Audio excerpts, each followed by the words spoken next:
اللہ رب العالمین وصلی اللہ علی سید الانبیاء والمرسلین وعلی جمیع الانبیاء والمرسلین وعلی الملائکۃ المقربین وعلی آلہ واصحابہ اجمعین ان اللہ وملائکتہ یصلون علی النبی یا ایھا الذین آمنوا صلوا علیہ وسلموا تسلیما اللهم صل وسلم وبارك على حبيبك سيدنا محمد وآله وأصحابه أجمعين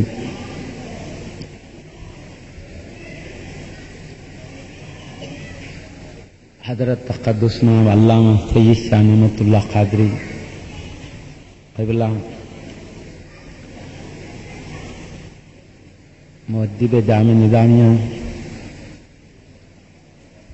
و خطیب مسجد العرب الحمودیہ و حضرت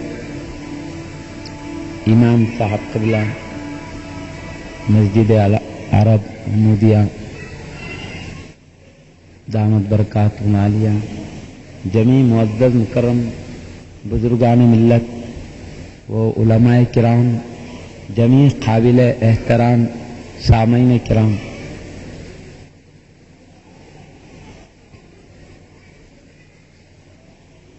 اللہ پاک کا ہم پر احسان ہے کہ اس نے ہمیں اپنے پیارے حبیب حضرت سیدنا محمد الرسول اللہ صلی اللہ علیہ وسلم کے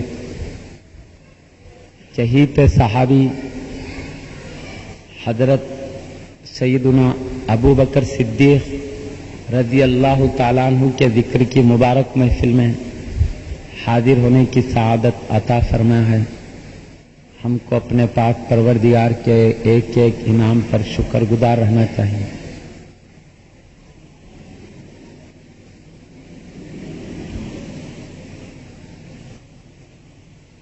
حضرت سیدنا ابو بکر صدیق رضی اللہ تعالی عنہ اللہ کے حبیب صلی اللہ علیہ وسلم کے نہایت مقرب بلند مرتبہ صحابی ہیں۔ ابھی ہم نے حضرت قبلہ سے نورانی بیان سننے کی سعادت حاصل کر رہے تھے۔ حضرت کی عظمت و شان، ان کے اونچے مقام کو سننے کی سعادت حاصل کر رہے تھے۔ میں کچھ ذکر شریف سے پہلے ہمارے بعد بزرگوں کا حکم ہوا ہے کہ اولیاء کرام بزرگان اعظام کے وصال شریف کے موقع پر، ان کے عرس شریف کے موقع پر اور جب بھی جی چاہتا ہے فاتحہ خوانی کا یہ طریقہ یہ ہم مسلمانوں میں چلا آ رہا ہے، تو اس تعلق سے فاتحہ کیا چیز ہے تھوڑی وضاحت کرنے کا حکم ہوا ہے۔ میں کچھ فاتحہ کے بارے میں ذکر کر کے امیر المومنین حضرت سیدنا ابو بکر صدیق رضی اللہ تعالیٰ عنہ کے ذکر کی سعادت حاصل کروں گا۔ فاتحہ یہ ہر بڑے چھوٹے نوجوان سبھی جانتے ہیں۔ فاتحہ سے مراد سورہ فاتحہ ہے۔ فاتحہ کا مطلب سورہ فاتحہ، فاتحہ پڑھو یعنی سورہ فاتحہ پڑھو، یہ مطلب ہوتا ہے۔ جو ہم فاتحہ پڑھتے ہیں وہ قرآن کریم کی سب سے پہلی سورت ہے۔ اللہ تعالی نے سورہ فاتحہ کو خصوصاً اس امت کے لیے رب کی دربار میں بار بار دعائیں کرنے کے لیے نازل کیا ہے۔ سورہ فاتحہ ایک دعا کا بھی سورہ ہے۔ اس کے 25 نام ہیں سورہ فاتحہ کے، اس میں سے ایک نام سورۃ الدعا بھی ہے، دعا کا سورہ۔ اس میں سب دعا ہے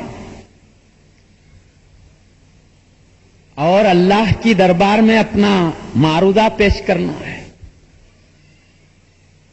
اور طریقہ ہے بڑوں کی خدمت میں کچھ معروضہ پیش کرنا ہے تو کیا طریقہ ہے؟ جس کی خدمت میں ہم کوئی درخواست پیش کرتے ہیں تو پہلے کیا کرتے ہیں؟ درخواست میں سب سے پہلے جس کی خدمت میں درخواست پیش کر رہے ہیں ان کے نام کو بڑی عظمت و شان کے ساتھ پہلے لکھ دیتے ہیں، ان کے خوبیاں، ان کی عظمتوں کو پہلے لکھ دیتے ہیں. پھر اس کے نیچے کیا کرتے ہیں؟ اپنی حیثیت بتاتے ہیں، میں کیا ہوں، میری کیا حیثیت، وہ لکھتے ہیں. اس کے بعد لکھتے ہیں اے بڑے ہستی، ہمارا یہ معروضہ ہے، ہمارا سوال ہے، پورا کیجیے. یہ طریقہ درخواست پیش کرنے کا ہے بڑوں کو. سورہ فاتحہ میں دیکھیں گے تو ہم کو ایک درخواست کا سلیقہ ملتا ہے، درخواست کا طریقہ ملتا ہے.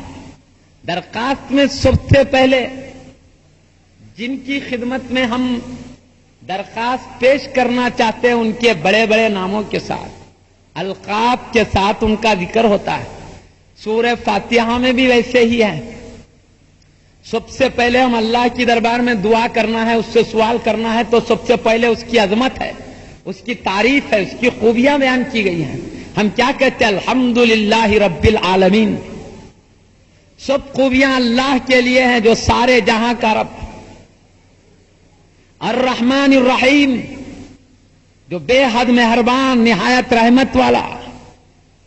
مالک یوم الدین، جزا و سزا کے دن کا مالک. پہلے اس کی عظمتیں بیان کریں. درخواست میں ایسے ہی ہوتا ہے، کسی بڑے حاکم کو درخواست دو، پہلے ان کی تعریف ہوتی ہے نا، بعد میں اپنی حیثیت ہے، ہم جو چاہتے ہیں اس کے بعد لکھتے ہیں. پہلے جن کی خدمت میں ہم درخواست پیش کرتے ہیں ان کے بڑے بڑے ناموں کے بعد لکھتے ہیں میں فلاں فلاں ڈگری پاس کیا ہوا ہوں. اس کے بعد لکھتے ہیں مجھے فلاں عہدے پر منتخب کیا جائے، مجھے فلاں چیز مقام عطا کیا جائے. بعد میں لکھتے ہیں نا، پہلے تو اونچے مقام القاب رہتے ہیں. ذرا سورہ فاتحہ میں غور کیجیے، وہی آداب درخواست اس کے اندر نظر آتے ہیں. سوال کرنے کا ایک طریقہ نظر آ رہا ہے. سب سے پہلے اللہ پاک جس کی بارگاہ میں ہمیں مانگنا ہے، ہمیں اپنی جھولی کو پھیلانا ہے، وہاں پر اس کی عظمت پہلے بیان کی گئی ہے. سب خوبیاں اللہ کے لیے جو سارے جہاں کا رب ہے، نہایت مہربان، بے حد مہربان، نہایت رحمت والا، سزا و جزا کے دن کا مالک. یہ اس کی عظمت لکھے. اب اس کے بعد اب درخواست دینے والا اپنی کیا حیثیت ہے وہ بتاتا ہے، میں کیا خوبی رکھتا ہوں، کیا کمال میری کیا ہے. وہاں یہاں پر ویسی ایاک نعبد و ایاک نستعین. ہماری شان پروردگار یہ ہے ہم تیری ہی عبادت کریں، تجھ ہی سے مدد چاہیں. ہماری حیثیت یہ ہے کہ ہم تیری ہی عبادت کریں، تجھ ہی سے مدد چاہیں. اب یہ اپنی حیثیت بتائیں. مدد کی بات آئی تو آپ حضرات پریشان ہوں گے. دن رات دنیا والوں سے مدد طلب کرتے ہیں. سورہ فاتحہ میں دیکھیں تو اللہ کی مدد کا ذکر ہے. پھر جب اللہ کی مدد کا ذکر قرآن میں پڑھتے ہیں تو پھر سارے دنیا والوں کی مدد کے پیچھے کیوں پڑتے ہیں؟ بیمار ہوئے تو ڈاکٹر کی مدد، کوئی طاقت والا ظلم کر رہا تو پولیس کی مدد طلب کرتے ہیں، کوئی زمین چھین لیا، کچھ نقصان پہنچایا تو عدالت میں جا کے وکیل حضرات سے مدد طلب کرتے ہیں. یہ سب مدد دنیا والوں سے کرتے رہتے. نماز میں کہتے تیری ہی مدد چاہیں. یہ کیا معاملہ آپ غور کر رہے ہوں گے. نماز میں آئے تو بولے تجھ سے مدد چاہیں. یہ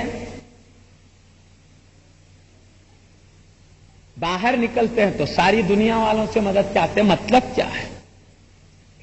اللہ سے مدد کہتے ہیں زندہ رہنے کے لیے ہواؤں کی سانسوں کی مدد لیتے ہیں.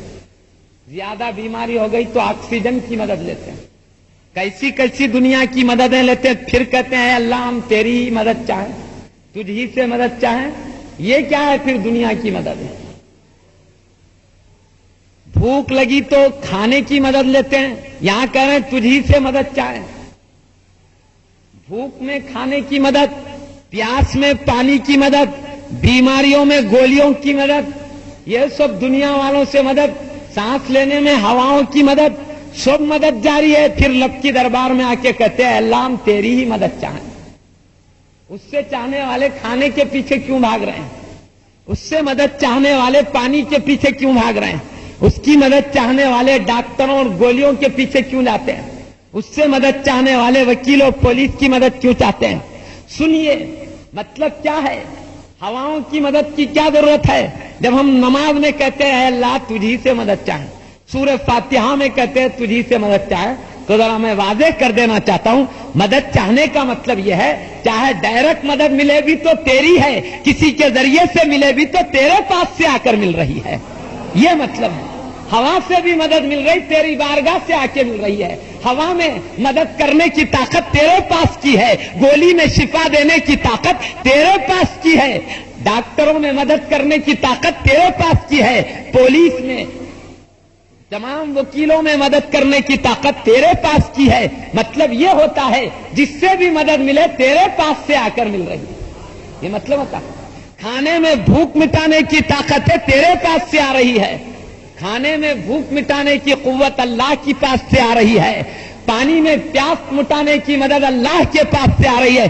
دنیا کی ہم جہاں مدد طلب کرتے ہیں سب میں مدد اللہ کے پاس کی آ رہی ہے، اس لیے ہم کہتے ہیں اللہ تجھی سے مدد چاہے۔ مطلب مدد ڈائریکٹ ملے یا کسی ہاتھوں سے، ہماری نظر ہوتی ہے کہ یہ تیری دربار سے آئے۔ جیسے بھائی پانی ہمارا گنڈی پیٹ سے اگر آئے نل میں پانی پینے کے لیے، ہم کیا کہتے ہیں؟ گنڈی پیٹ کا پانی پیتے ہیں تو بھی صحیح ہے، نل کا پانی پیتے ہیں تو بھی صحیح ہے۔ کیوں؟ گنڈی پیٹ سے ہی آتا ہے اس لیے اس کا پانی پیتے ہیں، یہ صحیح ہے۔ کیونکہ نل کے ذریعے ہو کر آتا ہے، نل سے آتا ہے اس لیے نل کا پانی پیتے ہیں، بولو یہ بھی صحیح ہے، کیوں؟ نل سے ہو کر مل رہا نا، وہاں سے نل میں ہو کے آ رہا ہے۔ ایسی اللہ سے مدد آ رہی ہے، یہ دنیا والوں کے ہاتھوں سے ہو کر مل رہی ہے۔ جب اللہ اپنی مدد کو دنیا والوں کے ذریعے کر سکتا ہے تو اپنی مدد اللہ والوں کے ذریعے کیوں نہیں کرتا؟ معلوم ہوا جب دنیا والوں کے پاس سے جو مدد آتی ہے وہ اللہ کے دربار سے ہو کے آتی ہے، اسی لیے دنیا میں ہم جو ولیوں سے مدد حاصل کرتے ہیں وہ مدد بھی اللہ کے پاس سے ہو کے آتی ہے۔ بندہ نواز کے دربار سے جو مدد ملتی ہے وہ بھی اللہ کے دربار سے آتی ہے۔ سلطان الہند غریب نواز رضی اللہ عنہ کے دربار سے جو آتی ہے وہ بھی اللہ کے پاس سے آتی ہے۔ تاجدار بغداد غوث سمدانی رضی اللہ عنہ کے پاس سے جو مدد ملتی ہے وہ بھی اللہ کے پاس سے آ کے ملتی ہے۔ اب جتنے گولوں میں روشنی نظر آتی ہے وہ پاور ہاؤس سے ہو کر آ رہی ہے۔ یوں کہو پاور ہاؤس کی روشنی یہ بھی صحیح، یوں کہو ہمارے گولوں کی روشنی یہ بھی صحیح۔ کیوں؟ گولوں کی روشنی اس لیے ہم کو گولوں سے مل رہی ہے، پاور ہاؤس کی اس لیے یہ گولوں میں وہیں سے آ رہی ہے، دو بھی صحیح ہے۔ ولیوں سے مدد یہ بھی صحیح، اللہ اپنے دوستوں کے پیاروں سے ہماری مدد کرتا ہے۔ آتی کہاں سے؟ رب کی دربار سے ہو کے۔ بات اتنی پڑی، اللہ کی مدد کہو اس کو حقیقت کہتے ہیں، بندوں کے ذریعے مدد کہو اس کو مجاز کہتے ہیں۔ حقیقت و مجاز یہ عربی کی اصطلاح ہے۔ دنیا والے مدد کر سکتے ہیں مدد، مجاز اللہ مدد کرتا ہے، حقیقت میں وہ مدد کرتا مگر ان کے ذریعے ہو رہی، اس لیے مجازن یہ مدد کرنے والے۔ تو اس طرح اللہ دنیا والوں سے بھی مدد کر سکتا ہے تو اللہ والوں سے کیوں نہیں کر سکتا ہے؟ سمجھ میں آنے کی بات۔ خیر میں باتوں میں جانا نہیں ہے، تو ہم پہلے اللہ کی عظمت بیان کرنے کے بعد کہتے ہیں اللہ ہم تیری ہی عبادت کریں، تجھ ہی سے مدد چاہیں۔ اب چونکہ بات تجھ ہی سے مدد چاہنے کی ہے تو کوئی پریشان نہ ہو اس لیے وضاحت کر دوں تھوڑی۔ وہ عنوان ہوتا تو پھر تفصیل میں بات جاتی تھی ہماری، وہ عنوان نہیں ہے اس لیے یہاں پہ خاموش بیٹھ رہے ہم۔ ہماری حیثیت کیا ہے پہلے درخواست میں اب حیثیت بتاتے ہیں۔ ہماری حیثیت ہے کہ تیری ہی عبادت کریں، تجھی سے مدد چاہیں۔ اس کے بعد اپنی حیثیت بتانے کیا مانگنا ہے بعد میں مانگتے ہیں۔ اب سب ہو گیا، جن کی خدمت میں درخواست پیش کرنا ان کی عظمت بیان کر دیے، الحمدللہ رب العالمین الرحمن الرحیم مالک یوم الدین۔ اس کے بعد ہماری کیا حیثیت ہے بتا دیے، ایاک نعبد و ایاک نستعین۔ اب کیا مانگنا ہے؟ اب سوال آتا ہے، اللہ سے سوال کرتے ہیں کیا اهدنا الصراط المستقیم صراط الذین انعمت علیہم غیر المغضوب علیہم ولا الضالین، اے اللہ ہم کو سیدھی راستے پر چلا، ایسی راہ پر چلا جن پر تو نے انعام کیا، تیرے انعام والے بندوں کے راستے پر چلا، ایسوں کے راستے پر مت چلا، ایسوں کے راستے سے بچا جن پر تیرا غضب نازل ہوا، جو تیری راہ سے بھٹک گئے ان کی راستے پر مت چلا، ان سے بچاتے رہے۔ اب سورہ فاتحہ میں کیا ہے؟ اللہ سے دعا ہے، اے اللہ ہم کو سیدھے راستے پر چلا، برے راستے سے بچا۔ ہم بار بار فاتحہ کے ذریعے اللہ سے دعا کرتے رہتے، صبح شام دعا کرتے رہتے فاتحہ کے ذریعے، اس لیے اللہ ہم کو فاتحہ کے برکت سے صحیح راستے پہ قائم رکھتا ہے۔ جو فاتحہ سے ٹکراتے ہیں کسی بھی راستے میں بھٹک جاتے ہیں۔ کیوں؟ اللہ سے جو ہمیشہ مانگتے رہے صحیح راستہ، بولو اللہ ان کو پہلے نوازے گا، جو مانگنے سے بھاگے ان کو پہلے نوازے گا۔ اس لیے ہم کہتے فاتحہ بار بار پڑھتے رہو، اس میں صحیح راستے پہ قائم رہنے کی دعا ہے، غلط راستوں سے بچنے کی اللہ سے دعا ہے۔ جو فاتحہ کثرت سے پڑھتے ہیں وہ صحیح راستے کی کثرت سے اللہ سے دعائیں کرتے ہیں۔ بعض لوگوں کو صحیح راستے پر چلنا پسند نہیں ہے، برے راستے پسند ہے، اس لیے صحیح راستے کی دعا جس فاتحہ میں اس کو روکتے ہیں۔ ارے بھائی تجھے پسند نہیں ہے صحیح راستے پر چلنا، تو جس کو پسند ہے اس کو تو صحیح راستے پہ چلنے کی اپنے ہی رب کی دربار سے مانگ لینے دے بھی۔ تو نہیں مانگتا ہے تو مت مانگ، مانگنے والے کو کیوں روکتا ہے؟ سورہ فاتحہ یہ سورۃ الدعا ہے، دعا کا سورہ ہے۔ اللہ نے دعا کرنے کے لیے اتارا بندوں کو، دعا جتنی بار کرو اللہ پسند کرتا ہے۔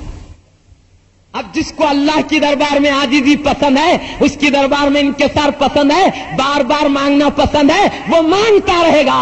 جس کی طبیعت میں تکبر ہے، اللہ سے مانگنا پسند نہیں ہے، بھاگتے رہے فاتحہ سے، مگر مانگنے والے کو روکے نہیں۔ ہمارا معروضہ یہ مت مانگے تیری مرضی، مانگنے والے کو روکے مت۔ یہ اپنے رب سے اپنی صحیح راہ مانگ رہا ہے، اپنے صحیح راستے پر ثابت قدمی مانگ رہا ہے، برے راستے غلط راستوں سے اس کی پناہ مانگ رہا ہے، اس سے بچاؤ اپنا مانگ رہا ہے۔ مانگنے والے کو مانگنے میں دو، صحیح راستہ تمہارا کیا جا، تمہیں نہیں مانگنا ہے مت مانگو، یہ اعتراض کرنے والوں سے ہمارا معاملہ ہے، ہمارا معروف۔ بہرحال سورہ فاتحہ 25 ناموں میں سے ایک نام سورۃ الدعا ہے، دعا کا سورہ۔ اس کا ایک نام سورۃ الشفا بھی ہے، شفا کی سورت ہے یہ، پڑھ کے پھونک دو تو بیمار کو شفا ہو جائے، اس لیے سورۃ الشفا بھی ہے۔ سورہ فاتحہ اس کے نام کثرت سے اسی لیے ہے کہ اس میں کثرت سے خوبیاں۔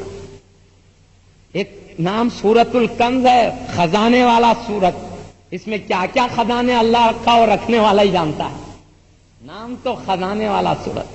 سورۃ الوافیہ ایک ہے، وافیہ یعنی ایسی سورت جو تمام کاموں کے لیے کافی ہو جائے۔ سورۃ الشافیہ، سورۃ الکافیہ، سورۃ السوال، سورۃ المسئلہ، سورۃ الدعا، سورۃ الفاتحہ۔ فاتحہ بولتے قرآن کھولتے پہلے یہی کھلتا نا، کھولتے ہی پہلے سورہ فاتحہ نظر آتی ہے، اس لیے سورہ فاتحہ مختلف اس کے نام، اس کے مختلف نام ہونا خود بتا رہا اس کی بڑی شان ہے۔ اس لیے اللہ نے جس میں بے پناہ عظمت رکھا، اس کو جتنا زیادہ پڑھو دل اتنا زیادہ روشن ہوگا۔ اب ایک شخص بار بار پڑھ کے اپنے دل کو روشن کر رہا ہے، وہ سعادت مند ہو رہا ہے، اور کوئی نہیں پڑھ رہا مرضی، مگر سعادت حاصل کرنے والے کو روکنا اچھا کیا جی؟ یہ غلط بات ہے۔ سعادت مت حاصل کرو، تمہاری مرضی، حاصل کرنے والے کو روکو، یہ حق نہیں پہنچتا کسی کو۔ کوئی اللہ کی دربار میں اللہ کا کلام کثرت سے پڑھ پڑھ کے اونچا مقام پانا چاہتا ہے، روکنے کا کیا حق کسی کو؟ سورہ فاتحہ کے بارے میں ہے کیا نہیں پڑھنا، بلکہ جو روک رہے ہیں، سورہ فاتحہ جتنا زیادہ پڑھو اتنا زیادہ ثواب ہے، ایک ایک حرف کے بدلے 10 میں کیا ملتی ہیں۔ کثرت سے پڑھنے سے قرآن دل کا زنگ دور ہوتا ہے، لوہے کا زنگ پانی سے دور ہوتا ہے۔ محمد الرسول اللہ صلی اللہ علیہ وسلم نے ارشاد فرمایا، قرآن کثرت سے پڑھنے سے دل کی کالی، اس کے زنگ دور ہوتے ہیں۔ ایک شخص صبح شام سورہ فاتحہ پڑھا، قرآن ہی تو ہے، اگر اس کا دل کا زنگ دور ہو رہا ہے، روکنے کی کیا بات ہے؟ بیچارے کو دل صاف کر رہا ہے، کر لینے دو نا، تم نہیں کر رہے مرضی، کرنے والے کو کیوں روک رہے ہیں؟ ایک حرف کے بدلے 10 نے کیا تم مت کماؤ، مرضی کمانے والے کو کیوں روک رہے ہیں؟ جب تک قرآن پڑھتے رہو فرشتوں کے ہجوم میں رہتا ہے بندہ. تم نہیں رہنا چاہتے فرشتے کے ہجوم میں، مرضی ایک شخص قرآن پڑھ رہا ہے فرشتے اس کو گھیر رہے، تیرا کیا جا رہا ہے، کیوں روکتا ہے؟ جب تک قرآن کی تلاوت ہوتی ہے اللہ کی رحمت کی گھٹا سروں پہ چھا جاتی ہے. تو ایک شخص قرآن پڑھ رہا ہے فاتحہ کے نام سے، اس کی سروں پر اللہ کی رحمت چھا رہی ہے، تیرا کیا جا رہا ہے؟ تجھے رحمت کی ضرورت نہیں ہے، تیری مرضی، مگر ایک شخص اللہ کی رحمتوں کے سائے میں، تیرا کیا جا رہا، روک رہا کیوں؟ تجھے کیا حق ہوتا کسی کو اللہ کی رحمت سے روکنے کا؟ تجھے کیا حق ہوتا کسی کو نیکیوں سے روکنے کا؟ اللہ کے نبی تو، پیارے نبی تو حرص دلا رہے ہیں، شوق دلا رہے ہیں، کثرت سے قرآن پڑھو دل روشن ہوگا، کثرت سے قرآن پڑھو اتنے نیکیاں ملیں گے، کثرت سے قرآن پڑھو اللہ کے فرشتے تمہارے لیے دعا کرنے آئیں گے، کثرت سے قرآن پڑھو اللہ کی رحمت کی گھٹا چھائیں گی. حبیب پاک صلی اللہ علیہ وسلم کثرت سے نصیحت کرتے جا رہے ہیں، تاکید کرتے جا رہے ہیں، روکنے والے روکتے جا رہے ہیں. ہم مصطفیٰ کی بات سنیں گے، ان کے خلاف کوئی اور بات ہو تو نہیں سنیں گے. غیر کی بات طبیعت ہے، مصطفیٰ کی بات شریعت ہے. جو مصطفیٰ بولے ہم وہ سنیں گے، ہم شریعت کے پیچھے چلیں گے، کسی کی طبیعت کے پیچھے نہیں چلیں گے. سنیے سورہ فاتحہ اللہ کا قرآن ہے، اللہ کا کلام ہے، اس کو جتنی مرتبہ پڑھو اچھا ہے. یہ تو دعا ہے، اللہ کی دربار میں جتنا دعا کرو اللہ خوش ہوتا ہے. یہ سوال کا سورہ ہے. ابھی دنیا کے لوگوں سے مانگو تو دنیا والے ناراض ہو سکتے ہیں، مگر اللہ کی شان ویسی نہیں ہے. اللہ سے نہیں مانگو تو وہ ناراض ہو جاتا ہے. اللہ چاہتا میری دربار میں کثرت سے مانگا کریں بندے. اور سورہ فاتحہ اتری ہے بندوں کو تعلیم دینے کے لیے کہ تم مجھ سے اس طرح کی مانگتے رہو. بھی میں طریقہ تم کو بتا رہا ہوں اپنا بھیک مانگنے کا میری دربار میں. وہ مانگنے کے لیے تو اتارا ہے سورہ فاتحہ. اب اس کا بندہ بار بار اسی صورت سے مانگ رہا جو اللہ نے مانگنے کے لیے دیا ہے سورہ. تو بہرحال اللہ جس غرض سے سورہ فاتحہ دیا ہم وہ غرض اپنا رہے ہیں، مانگ رہے ہیں اللہ سے. فاتحہ مانگنے کا انعام ہے. معزز سامعین کرام، جو بھی لوگ بولے فاتحہ غلط ہے، نا فاتحہ غلط ہے تو پھر جاؤ قرآن کے خلاف کوئی اور کتاب ماننے کے لیے. فاتحہ تو قرآن والا کلام ہے، اللہ کا کلام ہے. اللہ کے کلام سے نفرت ہے، جاؤ تم اور کسی کتاب کو اپنا لو.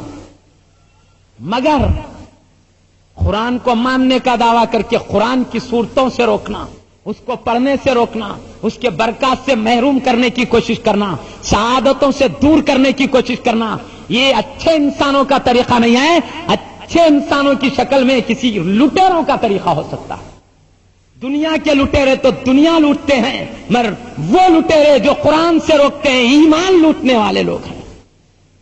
اپنے کو بچا کے رکھو سعادتوں سے روکنے والوں سے. اچھے کاموں سے روکنا یہ بھلے لوگوں کا طریقہ نہیں ہے. بدترین قسم کے لوگ بھلے کاموں سے روکتے ہیں. اچھے کاموں سے، قرآن کی تلاوت سے، اللہ کی دربار میں دعا سے روکنا یہ نہایت گھٹیا قسم کے لوگوں کا طریقہ ہے. اچھے لوگ تو خوش ہوتے ہیں بلکہ فرت مسرت سے ایسوں کی تعریف کرتے ہیں جس کو اللہ سے دعا کرتے دیکھیں، جس کو اللہ کا قرآن پڑھتے دیکھیں. معزز سامعین کرام سمجھو بات کو، فاتحہ ایک اچھی چیز ہے. بھلے لوگ پسند کرتے ہیں، برے لوگ ناپسند کرتے ہیں. معزز سامعین کرام، فاتحہ کے بارے میں آپ کی خدمت میں عرض کرتا ہوں. یہ سورہ فاتحہ قرآن کی ایک سورت ہے، عظیم ترین سورت ہے. 7 مرتبہ کوئی پڑھ لے ایک قرآن کے برابر اس کا ثواب علماء کرام نے. ایسی عظیم سورت کو اگر کوئی بار بار پڑھتے رہے، اللہ سے دعا بھی ہے، بار بار ایمان پہ ثابت قدمی کی دعا مانگ رہے ہیں، گمراہی سے بچنے کی دعا مانگ رہے ہیں. اس طرح مانگتے مانگتے اللہ تعالیٰ کیا بار بار مانگنے والوں کو ٹھکرا دے گا؟ اس کے کرم سے انشاءاللہ نوازے جاتے رہیں گے. اس لیے سورہ فاتحہ کی کثرت بالکل حق ہے، سچ ہے. ہاں جو لوگ کہتے ہیں فاتحہ کو کھانوں پر کیوں پڑھتے ہیں، تو ہم کہیں گے اس کا نام ایک سورت الشفا بھی ہے، شفا والی سورت. کھانے پہ پڑھ دے تو کھانے میں شفا پیدا ہو جاتی ہے. اور قرآن میں اللہ نے برکت رکھا ہے، کھانے پہ قرآن پڑھو تو برکت آ جاتی ہے اس کے اندر. میں آپ کو ایک واقعہ سناتا ہوں، سنیے.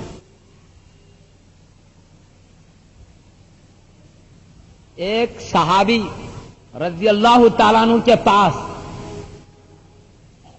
چند قبیلے کی عورتیں آئیں اور کہنے لگی ہمارے قبیلے کے بڑے آدمی کو سانپ کاٹ دیا ہے، وہ زہر سے تڑپ رہا ہے، تم میں کوئی منتر دعا پڑھنے والا ہے تو پڑھ کے پھونکے. تو یہ صحابی نے رضی اللہ تعالیٰ عنہ جا کے کیا کرے، پڑھ کے پھونک مار دیے. مارتے اس کی سانپ کے زہر کا اثر اتر گیا. وہ قبیلے کے بڑے آدمی کا سانپ کا جو زہر کا اثر تھا چلے گیا، ایک پھونک میں چلے گیا.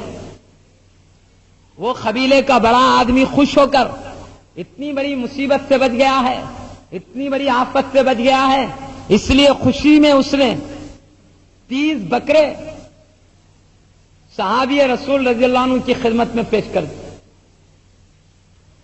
تو انہوں اور ان کے ساتھ والے صحابہ وہ 30 بکروں کو لے کر محمد الرسول اللہ صلی اللہ علیہ وسلم کی خدمت میں حاضر ہوئے.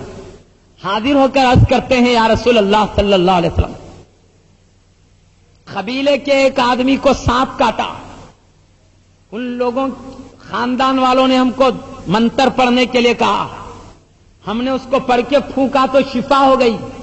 تو 30 بکرے انہوں نے تحفے میں خوش ہو کر انعام میں دیا. ہم کھا سکتے ہیں نہیں کھا سکتے ہیں، جائز ہے یا ناجائز ہے پوچھنے کے لیے آئے حبیب پاک صلی اللہ علیہ وسلم کی خدمت. یہ جائز ہے یا ناجائز ہے؟ تو محمد الرسول اللہ صلی اللہ علیہ وسلم نے ارشاد فرمایا ہاں جائز ہے، تم کھا سکتے ہو اور میرا بھی کچھ حصہ اس میں سے نکال دو. اپنے پیارے صحابی کو خوش کرنے کے لیے کہا میرا بھی حصہ نکال دو تاکہ صحابی کو اور زیادہ خوشی ہو، جس میں خود حبیب پاک صلی اللہ علیہ وسلم شریک ہو جائیں. تو اس سے بڑھ کر صحابی رضی اللہ عنہ کیا سعادت مندی اپنے لیے تھی. کہا ارشاد فرمایا حبیب پاک صلی اللہ علیہ وسلم نے تم نے کیا پڑھ کے پھونکا؟ جو شفا ہو گئی تو کیا پڑھ کے پھونکا؟ تو صحابی رضی اللہ عنہ نے کہا میں نے سورہ فاتحہ پڑھ کے پھونکا. تو اللہ کے حبیب صلی اللہ علیہ وسلم نے فرمایا تم کو کیسے معلوم کہ اس میں شفا ہوگی؟ تو صحابی رسول رضی اللہ عنہ نے عرض کیا یا رسول اللہ صلی اللہ علیہ وسلم اس کا ایک نام سورۃ الشفا آپ نے فرمایا، سورۃ الشفا فرمایا، میں سمجھ گیا اس میں شفا ہے اس لیے پڑھ کے پھونکا تو شفا ہو گئی. سانپ والے پہ پڑھ کے پھونکے تو اس کو شفا ہو گئی، کھانے پہ پڑھ دیں تو کھانے میں شفا نہیں آ جاتی کیا جی؟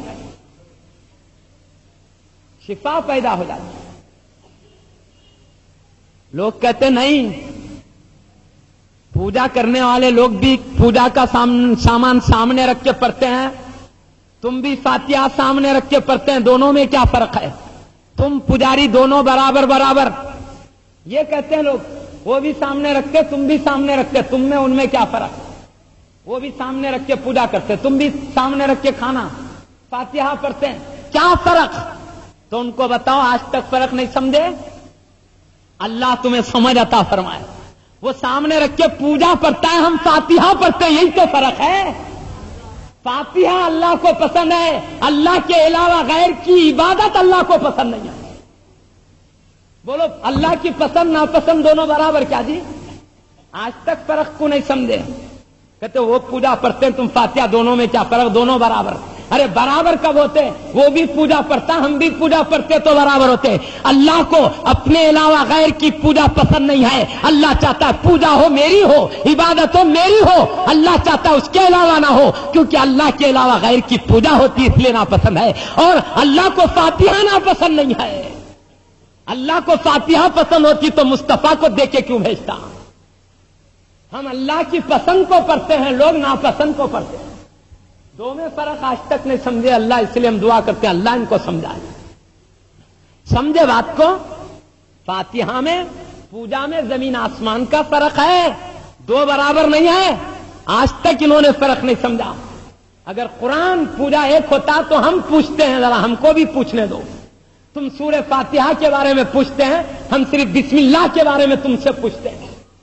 تم کھانا بسم اللہ الرحمن الرحیم پڑھ کے کھاتے ہو یا بغیر بسم اللہ پڑھے کھاتے ہو؟ بسم اللہ نہیں پڑھ کے کھاتے تو سنت سکھانے والے خود ہی عمل نہیں کر رہے تو سکھانے کیوں نکلے ہو؟ کہتے ہیں اللہ کے نبی کی سنت ہے بسم اللہ پڑھ کے کھانا کھانا، تم خود کھاتے نہیں، پہلے یہ بولو دوسروں کو سکھانے والوں سنت، تم خود سنت کے ساتھ کھانا کھاتے یا نہیں، ہم کو یہ سمجھاؤ۔ بسم اللہ پڑھ کے کھاتے کہ بغیر بسم اللہ پڑھے کھاتے ہیں؟ اللہ کے حبیب صلی اللہ علیہ وسلم نے ارشاد فرمایا جس کھانے پر اللہ کا نام نہ لیا جائے اس کھانے میں شیطان بھی شریک ہو جاتا ہے، وہ بھی کھانا شروع کر دیتا ہے۔ جس میں بسم اللہ پڑھ دی جائے شیطان شریک نہیں ہو سکتا۔ ابے ایک بسم اللہ پڑھے تو نہیں شریک ہو سکتا، پوری سورہ فاتحہ پڑھے تو کیسے شریک ہوں گا اس میں؟ بسم اللہ ایک آیت ہے، ایک آیت پڑھو تو شیطان نہیں شریک ہوتا، کئی آیات پڑھ دو تو کہاں سے شریک ہوگا؟ جتنے زیادہ آیات پڑھو اتنا اچھا ہے، شیطان اتنا دور رہے گا، کھانے میں اتنی زیادہ برکتیں رہیں گی۔ تو ان سے پوچھو بسم اللہ پڑھ کے کھاتے ہو کہ نہیں؟ تم خود سنتیں سکھاتے ہو، بسم اللہ پڑھ کے کھانے کا طریقہ تم خود بتاتے ہو مگر تم خود پڑھتے ہو یا نہیں پڑھتے ہو؟ پڑھتے ہیں تو بولو کھانا سامنے رکھ کے پڑھتے ہیں یا پلیٹ پیچھے رکھ کے پڑھتے ہیں؟ تم سامنے رکھ کے بسم اللہ پڑھتے ہیں تو یہ پوجا کے مشابہ نہیں ہوا، یہ پوجا کی طرح نہیں ہو رہا، پوجا والے بھی سامنے رکھتے ہیں تم بھی سامنے رکھتے، یہ برابری نہیں ہوئی۔ فاتحہ پڑھو تو برابری، بسم اللہ پڑھو تو کہاں گئی برابری؟ سمجھنے کی بات ہے۔ ہاں کہیں گے نہیں پیارے نبی نے حکم دیا بسم اللہ پڑھنے کا، تو ہم کہتے ہیں سن لو، جب نبی نے اجازت دی ہے قرآن کی ایک آیت کو سامنے رکھ کے پڑھنے کی تو پوجا کی طرح ایک آیت نہیں ہوئی تو کئی آیتیں کیسے ہوئی؟ پیارے نبی تو قرآن کے پڑھنے کو پوجا کی طرح نہیں سمجھے، رسول اللہ نہیں سمجھے، ملا سمجھے تو ہو جائے گا کیا؟ رسول اللہ جسے پوجا نہیں سمجھتے، ملا اسے پوجا سمجھتے ہیں۔ تعجب ہے ان لوگوں پر، آج تک فاتحہ کو نہیں سمجھا انہوں نے، سورہ فاتحہ کو نہیں سمجھا جس میں ایمان کا دار و مدار، گمراہیوں سے بچنے کا ذکر ہے۔ معزز سامعین کرام، فاتحہ کوئی گالی گلوچ کا نام نہیں ہے، اچھی چیزوں سے نفرت کرنا اچھے لوگوں کا طریقہ نہیں ہے۔ سیاہ دل لوگ نفرت کرتے ہیں قرآن پاک کے ایک ایک آیت کریمہ سے۔ سورہ فاتحہ ایک ایک رب کا کلام ہے، نور ہے، بہرحال یہ بالکل حق ہے۔ فاتحہ پڑھو یا پورا قرآن، ابھی آسانی کے لیے چھوٹے چھوٹے سورے پڑھ لیتے فاتحہ کے نام سے، سورہ 3 سورہ اخلاص پڑھ لو، ایک قرآن کا۔ پیارے نبی کی خدمت میں کثرت سے درود پڑھنے کا حکم ہوا ہے، اللہ کی طرف درود بھی شامل کر لیتے ہیں۔ اور حدیث شریف میں جس دعا میں درود شریف شامل ہوتی ہے وہ دعا اللہ رد نہیں کرتا، قبول ہو جاتی ہے، اس لیے ہماری فاتحہ کے ساتھ درود بھی شامل کر لیتے ہیں تاکہ فوری قبول ہو۔ اب ضروری نہیں ہم یہ چھوٹے سورے پڑھے، کبھی ٹائم ہے تو زیادہ پڑھتے ہیں اور ٹائم ہے تو اور زیادہ پڑھتے ہیں، کبھی ٹائم ہے تو پورا قرآن بھی پڑھ لیتے ہیں۔ چلو ہم نے ایسا بھی نہیں کیا، یہی پڑھ سکتے زیادہ نہیں پڑھ سکتے، یا زیادہ ہی پڑھ سکتے کم نہیں پڑھ سکتے، ہم کہتے جتنی آسانی اتنا پڑھو۔ نہیں یہ فاتحہ ہی کیوں پڑھتے ہیں؟ ارے فاتحہ ہی کہاں پڑھتے، پورا قرآن بھی پڑھتے ہیں۔ کبھی تم نے نہیں سنا پورا قرآن کا ختم پڑھا ہے؟ ان مسلمان نہیں پڑھتے جی، پورا قرآن نہیں ختم کرتے، فاتحہ کہاں پڑھتے؟ کبھی وقت ملتا ہے پورا قرآن بھی پڑھتے ہیں۔ ہم آسانی کے لیے ہر وقت پورا قرآن پڑھو بولے تو آدمی فرض نماز میں بھاگ رہا، آج کل قرآن پڑھو بولے تو رہتا ہے ٹکتا، وہ بھی پورا قرآن پڑھتے بیٹھو بولے تو کم سے کم تھوڑا تھوڑا قرآن کا تو عادت ڈالو۔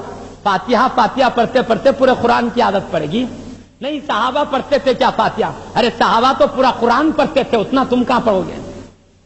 اتنا برابر نہیں کر سکتے، بلکہ کم سے کم ان کا تھوڑا حصہ تو کرو رہے ہیں،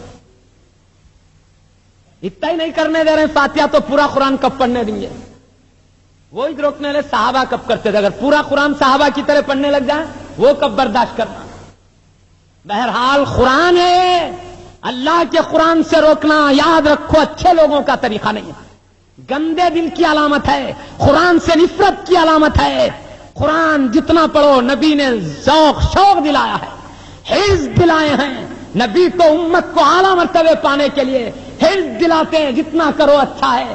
مگر یہ لوگ جو ہماری بھلائی نہیں پسند ہے، جن کو اونچے درجے ہمارے پسند نہیں ہیں، ہر اچھی چیز سے روکنے کی کوشش کرتے ہیں. جو بھلا کام دیکھو روکنے کی کوشش کرتے ہیں. کسی کو کھانا پکا کے کھلائے، یہ 11ویں کے نام سے ہو یا 12ویں کے، وہ روکنے کی کوشش کرتے ہیں. حالانکہ پیارے حبیب صلی اللہ علیہ وسلم نے کہا جتنا کھانا پکا کے کھلاؤ غریبوں کو اتنا زیادہ ثواب ملے گا. کھلا کے پکاؤ اس سے روکتے ہیں، پڑھ کے قرآن اس سے روکتے ہیں، جو نیک کام دکھا ہر اس سے روکتے ہیں. حالانکہ پیارے حبیب صلی اللہ علیہ وسلم ہر اس چیز کی حرص دلایا جس میں اونچے مرتبے ملتے ہیں. احادیث میں کھلانے کے بھی فضائل، قرآن کے پڑھنے کے بھی فضائل. جن جن چیزوں سے نبی نے حرص دلائی ہے، شوق دلا، ہر اس چیز سے یہ نفرت دلا رہے ہیں. نبی کا نام لے کے نبی کے جذبات کے خلاف کام کرنے والی قوم بھی آج ہماری دنیا میں بستی ہے.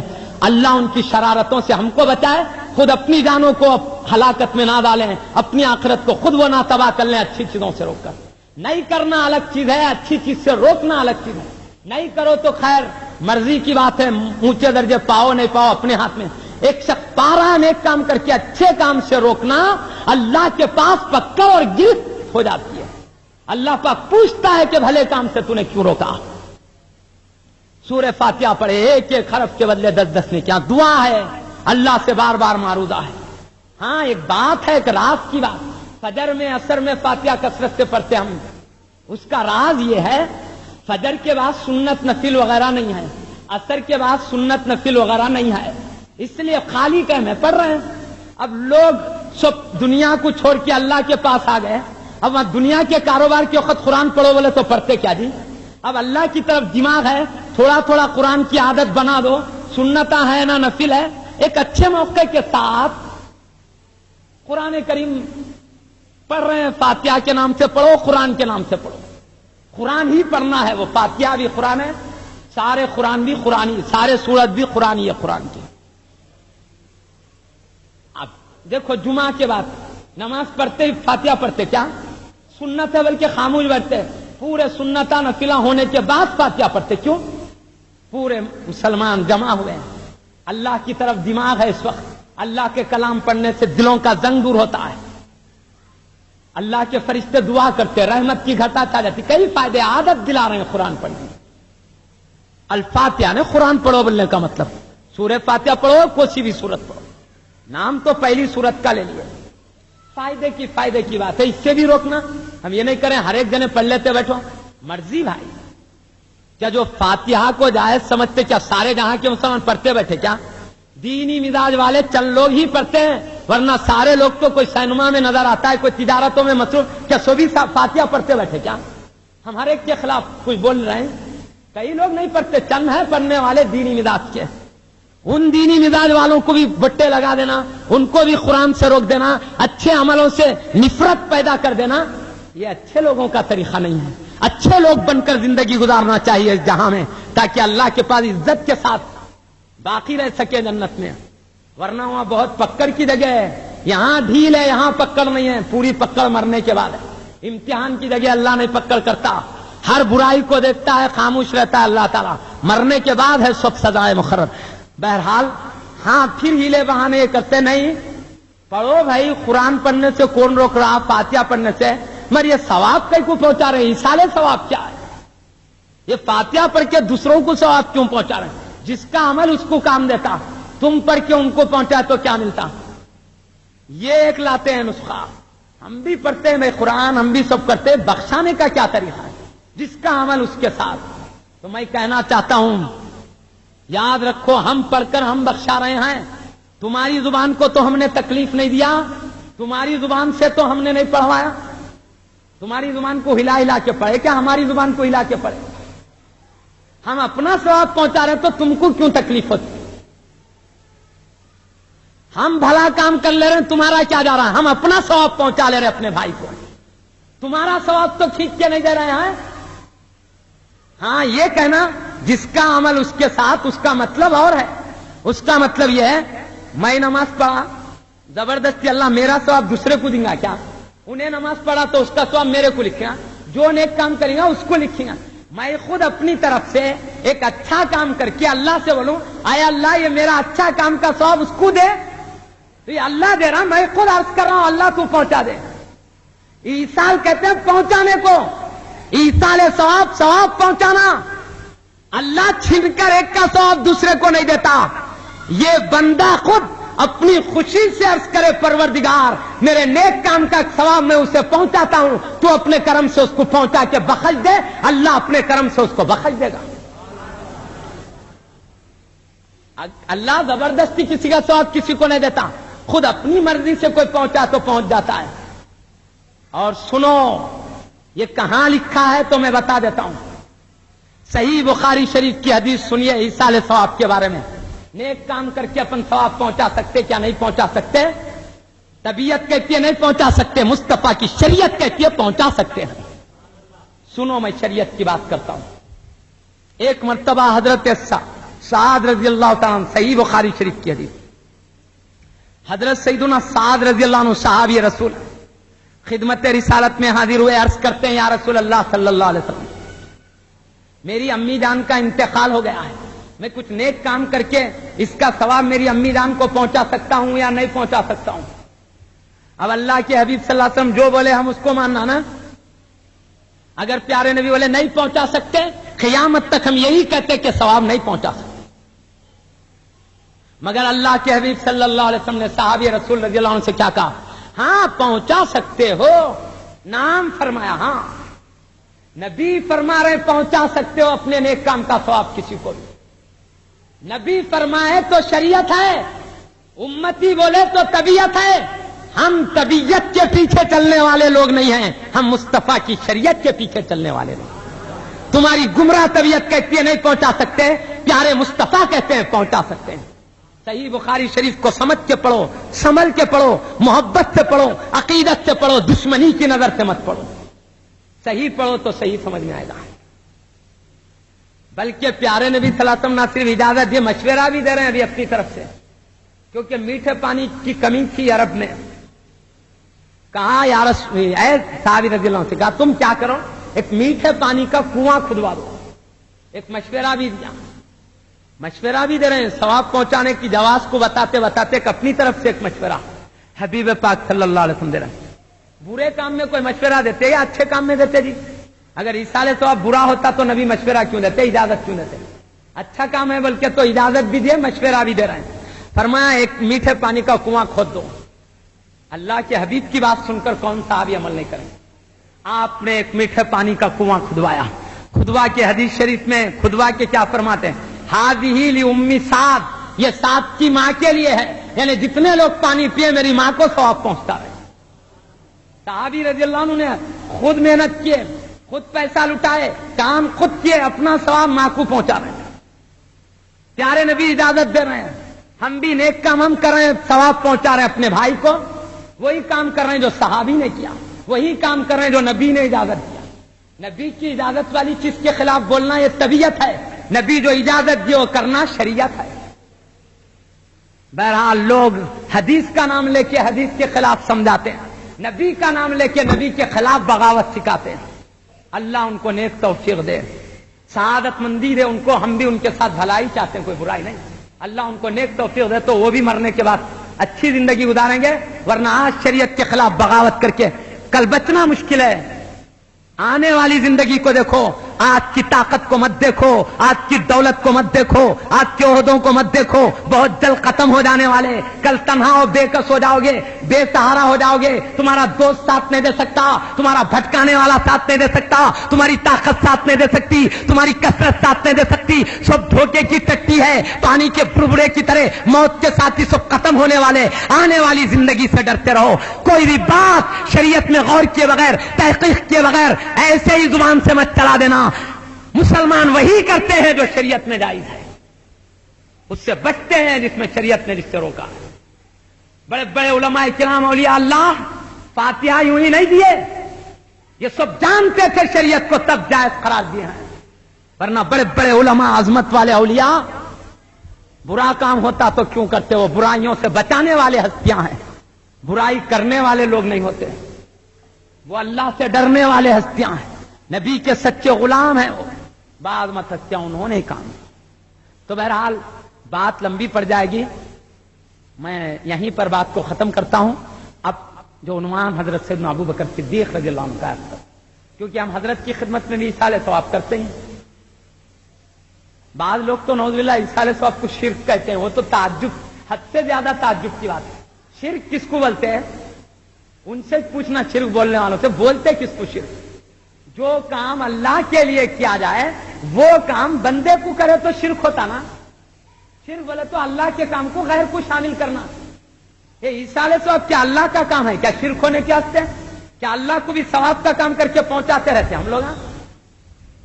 اللہ کا کام عبادت کر کے ہم کو اس کی خدمت میں عبادت کرنا ہے، اس کو ثواب پہنچانا. یہ اللہ کا کام ہے کیا؟ اللہ کی عبادت ہے ثواب پہنچانا. ارے ثواب محتاج کو پہنچایا جاتا ہے، بے نیاز ذات کو نہیں. ہم تو ثواب بندے کو پہنچا کے بتاتے ہیں. ان کو بندہ مانتے ہیں، خدا نہیں مانتے. خدا ثواب سے بے نیاز ہے، وہ عطا فرمانے والا ہے، کسی کی عطا کا محتاج نہیں. ہم ثواب پہنچا کے بتاتے ہیں. ہم ان کو اللہ کا بندہ مانتے ہیں، اللہ نہیں. اللہ مانتے تو ثواب کی حاجت ان کو ہوتی نہیں.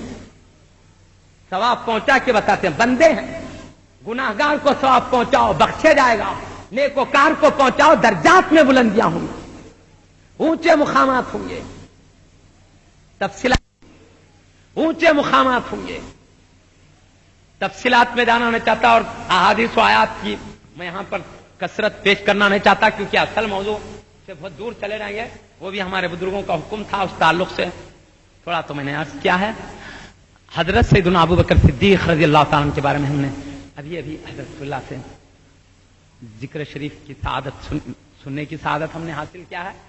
میں بھی حکم کی بجاوری کے لیے مختصر ذکر کی سعادت حاصل کر کے بات ختم کر دیتا ہوں.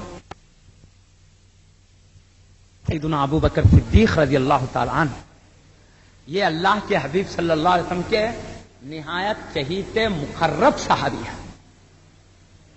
یہ ہمیشہ حبیب پاک صلی اللہ علیہ وسلم کے ساتھ رہا کرتے، سب تو ساتھ رہنے کی تمنا کرتے ہیں کہ میں اللہ کے حبیب کے ساتھ رہنے کی سعادت حاصل ہو جائے تو مجھے اچھا ہے. ہر ایک تمنا کرتے ہیں پیارے مصطفیٰ صلی اللہ علیہ وسلم کے ساتھ رہنے کی، مگر ان کی وہ شان ہے خود حبیب ان کو بلا بلا کے ساتھ رکھتے تھے. ان کے اوپر وہ نظر عنایات ہے اللہ کے حبیب صلی اللہ علیہ وسلم. جب ہجرت کا وقت آیا، مشہور بات ہے نا، ہجرت کا وقت آیا، مکے سے ہجرت کر کے جب مدینہ شریف جا رہے تھے، اپنے بستر پر کہا اے علی تم آرام کرتے رہو، امانتیں ہیں وہ پہنچا کے کر کے تم آ جانا. اور حضرت سیدنا ابو بکر صدیق رضی اللہ تعالیٰ عنہ کے گھر تشریف لے گئے، جا کے کہا اے ابو بکر ہجرت میں تم ہمارے ساتھ ہو جاؤ. اس طرح اللہ کے حبیب صلی اللہ علیہ وسلم نے حضرت سیدنا ابو بکر صدیق رضی اللہ عنہ کو اپنے سفر کا بھی ساتھی بنا دیا. یہاں تک کہ جاتے جاتے غار میں تشریف لے گئے، دشمن پیارے نبی صلی اللہ علیہ وسلم کی تلاش میں نکلے تھے. دشمنوں کے قدم دکھے حضرت سیدنا ابو بکر صدیق رضی اللہ عنہ کو تو ڈرنے لگے. دشمن کے قدم دکھتے ہی ڈرنے لگے کہیں اللہ کے حبیب صلی اللہ علیہ وسلم کو نقصان نہ پہنچے. تو اللہ کے حبیب صلی اللہ علیہ وسلم فرمایا اے ابو بکر ڈرو مت، ہم دو ہیں، ہمارے ساتھ تیسرا ہمارا رب ہے، ہمارا اللہ ہے، ڈرو مت. اللہ تعالیٰ نے اپنے حبیب کے اس کلمے کو جو اپنے رفیق سے فرما رہے تھے قرآن میں ذکر فرمایا ثانی اثنین اذ ہما فی الغار لا تحزن ان اللہ معنا. اللہ پاک فرما رہا دو میں کے دوسرے تھے. اذ ہما فی الغار جبکہ غار میں، اذ یقول لصاحبہ جبکہ حبیب اپنے ساتھی سے کہہ رہے تھے، اذ یقول لصاحبہ لا تحزن ان اللہ معنا، اے ساتھی مت گھبراؤ اللہ ہمارے ساتھ ہے. دیکھو یہ اللہ تعالیٰ فرما رہا ہے اذ یقول لصاحبہ، اپنے ساتھی سے کہہ رہے تھے، اپنے صحابی سے کہہ رہے تھے. اللہ نے سیدنا ابو بکر صدیق رضی اللہ عنہ کو نبی کا صحابی اللہ نے فرمایا ہے. ان کے ساتھی ہونا قرآن سے ثابت ہے. اللہ نے وہ اونچا مقام دیا، ان کی صحابیت کو قرآن میں نقش فرما دیا۔ اللہ فرما رہا ہے جبکہ میرا حبیب اپنے ساتھی سے فرما رہا تھا، اذ یقول لصاحبہ، اپنے ساتھی سے مراد ابو بکر صدیق رضی اللہ عنہ۔ اللہ نے حضرت سیدنا ابو بکر صدیق رضی اللہ عنہ کا ذکر فرمایا، اور کیسے؟ اذ یقول لصاحبہ لا تحزن، مت گھبراؤ، ان اللہ، بے شک اللہ، معی نہیں فرمایا حبیب صلی اللہ علیہ وسلم، معی میرے ساتھ ہے، اللہ تم مت گھبراؤ نہیں کیا۔ پیارے نبی یہ نہیں کہے اللہ میرے ساتھ ہے تم مت گھبراؤ ابو بکر، یہ نہیں فرمائے، میں کہتے تو میرے ساتھ ہوتا تھا، مانا فرمائے اے ابو بکر مت گھبراؤ اللہ ہمارے ساتھ ہے۔ اللہ کے حبیب نے فرمایا اے صدیق اللہ میرے بھی ساتھ ہے تیرے بھی ساتھ ہے۔ یا ساتھ ہونے کو بتانا کیا مقصد ہے؟ ساتھ تو اللہ کائنات کے ہر ذرے کے ساتھ ہے، مگر یہ ساتھ بتانا خصوصی ساتھ ہے، مطلب نگاہ کرم میرے بھی ساتھ ہے تیرے بھی ساتھ ہے، اللہ کی مدد میرے بھی ساتھ ہے تیرے بھی ساتھ ہے، اللہ کی خصوصی عنایت میرے بھی ساتھ ہے تیرے بھی ساتھ ہے، اللہ کے فضل کا سایہ میرے بھی ساتھ ہے تیرے بھی ساتھ ہے۔ اللہ تعالی حبیب صلی اللہ علیہ وسلم نے یہاں صرف ساتھ ہونے کو بتانے سے مقصد اس کی خصوصی نظر عنایت کی طرف اشارہ کرنا تھا، ورنہ ساتھ تو اللہ ہر ایک کے ہوتا ہے۔ واللہ معکم اینما کنتم، تم جہاں ہو اللہ تمہارے ساتھ ہے۔ نحن اقرب الیہ من حبل الورید، ہم بندے کی رگے جان سے بھی زیادہ قریب، اللہ فرماتا ہر بندے کی رگے جان سے زیادہ قریب ہے، وہ تو ہر ایک کے قریب ہے، مگر یہاں جو ہمارے ساتھ کا لفظ ہے یہ خصوصی منشا کے لیے ہے، اس سے مراد اللہ کی مدد میں، ہم اللہ کے عنایت میں ڈرنے کی ضرورت ہے۔ شوب ہے اللہ قریب ہے، مگر ساتھ رہنے کی مدد کرے تو کرے نہیں تو نہیں، کرم کرے تو کرے نہیں تو نہیں، وہ ساتھ ہونا کا ذکر کرم کے ساتھ ساتھ ہے، عنایت کے ساتھ ساتھ ہے، فضل کے ساتھ ساتھ ہے، اس کی خصوصی مہربانیاں ہمارے ساتھ ہیں۔ اس میں بھی غور کرو، اللہ حبیب کے ساتھ ان کے رفیق کو بھی چاہتا ہے، تبھی تو پیارے نبی کہتے ہیں ان اللہ معنا، اللہ ہم دونوں کے ساتھ ہے، ابو بکر میرے بھی ساتھ تیرے بھی ساتھ ہے۔ بہرحال غور کرو تو سیدنا ابو بکر صدیق رضی اللہ عنہ کا جب ذکر اللہ نے کیا ہے، مصطفیٰ نے ان کو اپنے ساتھ کر لیا ہے، اتنے اونچے مقام والے تھے بلکہ ساتھ رکھے۔ کوئی بھی بڑی ہستی اپنے ساتھ معمولی لوگوں کو رکھتے کیا جی؟ بڑے لوگ بڑوں کو ساتھ، ایک بادشاہ ہے، ایک بڑا بادشاہ ہے دنیا کا، اپنے ساتھ ایک عام آدمی کو بلا کے رکھتا کیا جی ساتھ میں؟ ایک بڑا بادشاہ تو اپنے ساتھ ایک اونچے سے اونچے مرتبے والے کو رکھے گا نا۔ بادشاہ کے ساتھ رہنا کسی کا اس بات کی علامت ہے وہ بڑی ہستی ہے، بلند مرتبے والی ہستی ہے۔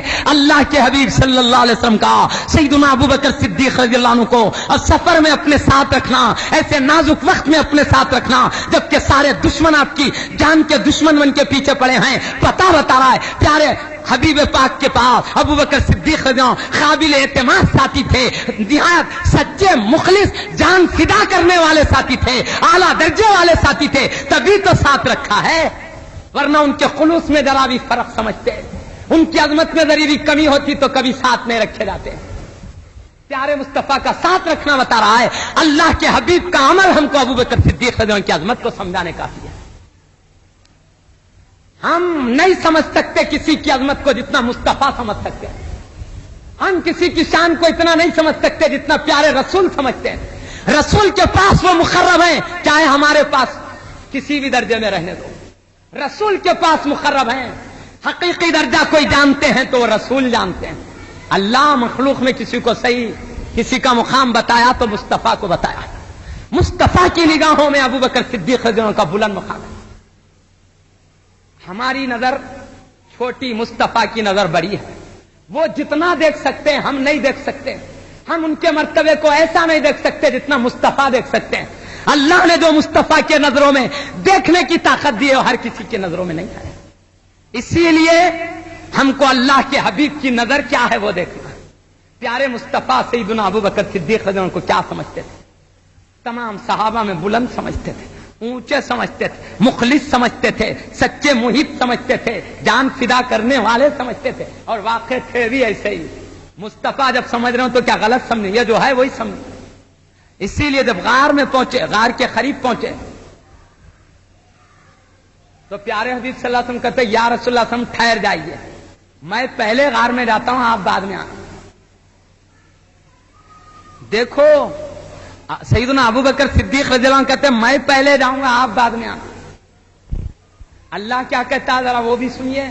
اللہ کا ارشاد ہے قرآن میں، یا ایھا الذین آمنوا لا تقدموا بین یدی اللہ ورسولہ واتقوا اللہ، اے ایمان والو اللہ اور اس کے رسول کے آگے مت بڑھو، اللہ سے ڈرتے رہو۔ یعنی اللہ کے آگے تو کوئی نہیں بڑھتا، رسول کے آگے بڑھنے کو اللہ اپنے آگے بڑھنا فرما رہا، اللہ رسول کے آگے مت بڑھو۔ یہ آیت کیوں اتری؟ ایک صحابی اللہ کے حبیب صلی اللہ علیہ وسلم قربانی دیے نا عید کی، ان سے پہلے ایک صحابی دے لیے پیارے نبی سے پہلے، اللہ تعالیٰ آیت اتارا اللہ رسول کے آگے مت بڑھو، اللہ سے ڈرتے رہو۔ کیا مطلب؟ پہلے میرے حبیب قربانی دے، بعد میں تم دینا، ان سے پہلے تم دیتے ہو۔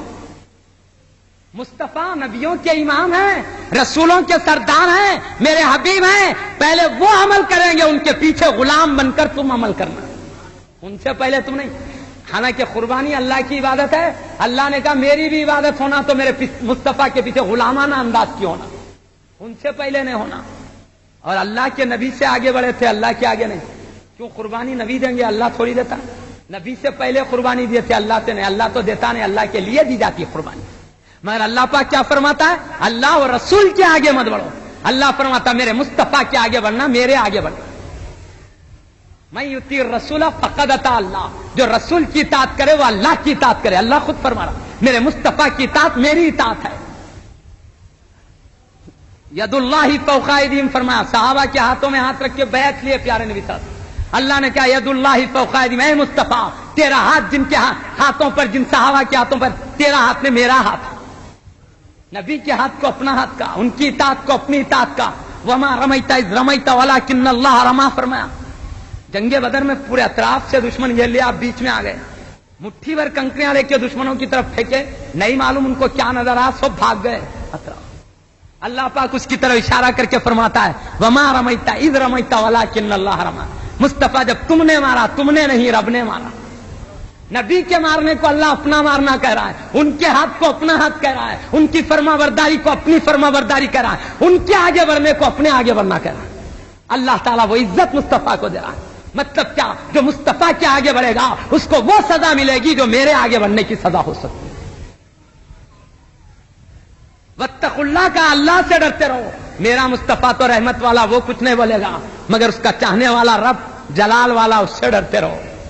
یہاں لغزش کرو گے اس کی پکڑ میں آ جاؤ گے، اس کی گرفت میں آ جاؤ گے، اس کی چنگل میں آؤ تو بچ نہیں سکو گے۔ تو اللہ پاک نے فرمایا اللہ اور اس کے رسول کے آگے مت بڑھو۔ قربانی میں علماء فرماتے نہ قربانی میں آگے بڑھ سکتے، نہ چلنے میں آگے بڑھ سکتے، نہ باتوں میں آگے بڑھ سکتے۔ پیارے حبیب کے بعد آواز ہو، ان سے اپنی دھیمی آواز ہو، چل رہے ہو پیچھے پیچھے ہو، آقا آگے آگے ہو۔ ہاں خود اللہ کے حبیب حکم دیتے تھے صحابہ کو آگے چلو، یہ حکم کے اوپر چلنا الگ بات ہے۔ صحابہ رضوان اللہ علیہ مجمعین ڈر ڈر کے پیچھے پیچھے چلتے تھے، ادب والے تھے صحابہ، ادب والے تھے، بلکہ تو ان کو نبی کی صحبت ملی ہے، اتنا ادب تھا نبی کا، بلکہ اللہ ان کے ساتھ رکھا۔ سیدی بانی جامعہ عارف باللہ شیخ الاسلام حافظ محمد انوار اللہ شاہ قبلہ علیہ رحمت رضوان اپنی کتاب مقاصد اسلام کے 11 حصوں میں سے ایک حصے میں لکھتے ہیں، حدیث نقل فرماتے ہیں اللہ نے تمام مخلوق کے دل پر نظر ڈالا، سب سے پاک دل میرے صحابہ کا دیکھا، اس لیے ان کو میری صحبت کے لیے چن لیا۔ وہ انتہا درجے ادب والے تھے، اس لیے پیارے نبی کی صحبت میں رہنے کے لائق تھے، اللہ نے ان کو صحبت عطا فرمایا۔ وہ ہمیشہ پیچھے پیچھے رہتے تھے، مگر پیارے نبی صلی اللہ علیہ وسلم جب چلتے، صحابہ رضوان اللہ علیہ مجمعین ادب کے لیے ڈر ڈر کے پیچھے پیچھے چلتے تھے۔ خود اللہ کے حبیب صلی اللہ علیہ وسلم فرماتے اپنے ہدایت کے چمکتے ستاروں سے خطاب کر کے، اے میرے باز مت صحابہ تم آگے آگے چلو، میرے پیچھے کی جگہ کو خالی چھوڑو، اس لیے کہ تم ہی میرے ساتھ نہیں چلتے ہو، اللہ کے مقرب فرشتے بھی میرے ساتھ چلتے ہیں، پیچھے کی جگہ فرشتوں کو چھوڑ دو۔ خود نبی حکم دے کے آگے بڑھاتے تھے، تو ہر جگہ ہر معاملے میں صحابہ رضوان اللہ علیہ پیچھے پیچھے رہتے۔ مگر آج غار میں جانے کی بات آئی تو صحابی رسول سیدنا ابو بکر صدیق رضی اللہ تعالیٰ عنہ عرض کرتے ہیں یا رسول اللہ صلی اللہ علیہ وسلم آج غار میں آپ پہلے مت جائیے، میں آگے جاتا ہوں، آپ پیچھے، پہلے میں بعد میں آپ۔ کہیں گے آگے بڑھنا نہیں ہے، مگر غار میں کیوں آگے بڑھے؟ صدیق اکبر سنیے، یہ آگے بڑھنا بے ادبی کے لیے آگے بڑھنا نہیں تھا، قدموں میں جان نچھاور کرنے کے لیے آگے بڑھنا تھا۔ کیوں؟ غار پرانا تھا، اس میں سانپ بھی ہو سکتے ہیں، بچھو بھی ہو سکتے ہیں، زہر والی چیز بھی ہو سکتی ہے، کئی نقصان اللہ کے حبیب کو نہ پہنچ جائے، جو بھی نقصان پہنچے مجھے نقصان پہنچے، یہ جذبہ ہے۔ اس لیے پہلے آپ اندر گئے، جا کے پہلے غار کو اچھی طرح صاف کیے، کوئی تکلیف دینے والی چیز نہ رہے، ایک کنکر تک بھی نہ رہے میرے حبیب کے تلوے مبارک کو جو تکلیف پہنچا دے، اچھی طرح صاف کیے، صاف کر کے کچرے سے بالکل صاف ستھرا کیا۔